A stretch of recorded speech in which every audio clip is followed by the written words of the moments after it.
Je me suis toujours dit qu'en fait, être une très belle fille ou un très beau garçon, c'est handicapant. Plus exactement, la question se pose sur les filles. Parce qu'on peut imaginer qu'un très beau mec, au fond, ça peut devenir vite un imbécile, parce qu'il peut avoir ce qu'il veut. Alors qu'une fille, extrêmement jolie, je crois que depuis qu'elle a 12 ans, c'est encore un enfant, elle sent bien que le regard des hommes sur elle est étrange. Toutes elles ont une réserve, une espèce d'inadaptation en fait à notre monde et quelque part je me dirais que un modèle, un mannequin, c'est presque quelqu'un d'un peu handicapé.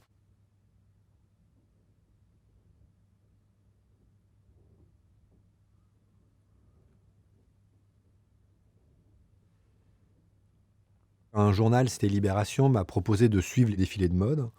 Bon, bah, j'y suis allé par curiosité, quoi. Moi, je m'en fiche de la mode, c'est pas un milieu qui m'intéresse, hein. Il faut photographier exactement l'envers du décor. C'est-à-dire que les filles sont en majesté lorsqu'elles sont sur le podium. La fille revient du podium.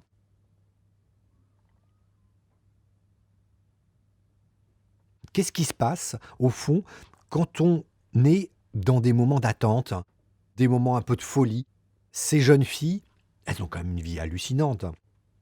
La plupart, en fait, a entre 16 et 18-19 ans. Elles font ce métier déjà depuis plusieurs années. Très jeunes, en fait, elles ont été prises de chez elles. On les fait défiler, en fait, dans les grands pays de la planète.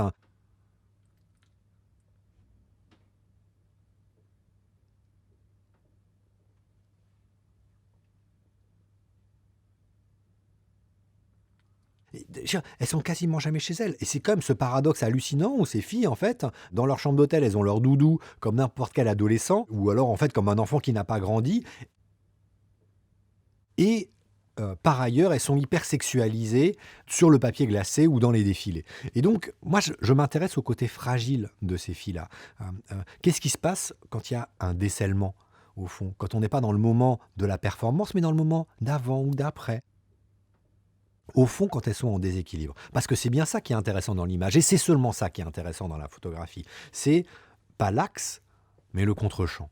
En fond, qu'est-ce qui se passe quand on est soit un peu de côté, soit carrément de l'autre côté, dans le dos, quelque part? Je cherche à photographier le dos de l'image de mode. Pourtant, on voit rien. C'est exactement la suite de mes portraits. Je veux dire, je photographie des visages de près, sans décor. Là, on est dans des corps en mouvement, mais toujours sans décor.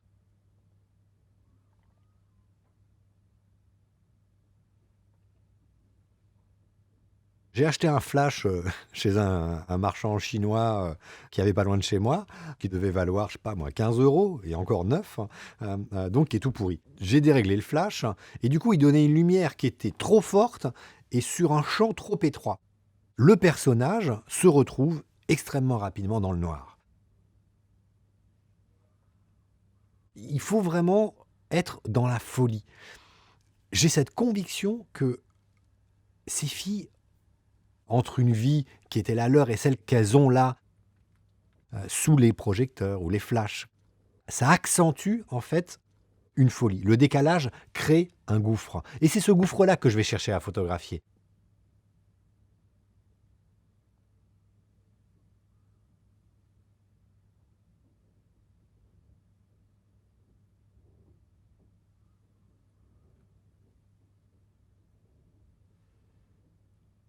Par contre, je cherche une poésie, une grâce dans un dérèglement. Je me concentre sur la chair, sur la peau. C'est exactement comme mon travail, de portraitiste par ailleurs. Simplement, je travaille sur un modèle qui ne va pas répondre à mes sollicitations. Je ramène en fait le principe du portrait dans la vie.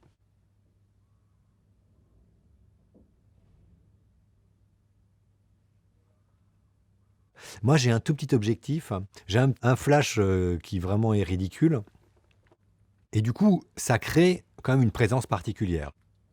Alors les autres photographes, me regardent souvent de manière un petit peu, désolée. En plus, souvent déjà, il y en a qui m'ont dit: «Eh non, non, non, il faut c'est pas par là, viens, viens avec nous». Parce que moi je me mets à l'opposé d'eux. Je veux dire, moi je vais dans l'endroit où, on est à côté des toilettes, quoi. Donc les types soit m'ignorent, soit, essayent de me dire: «Mais non, non, tu te trompes, c'est pas là la photo, c'est par là-bas».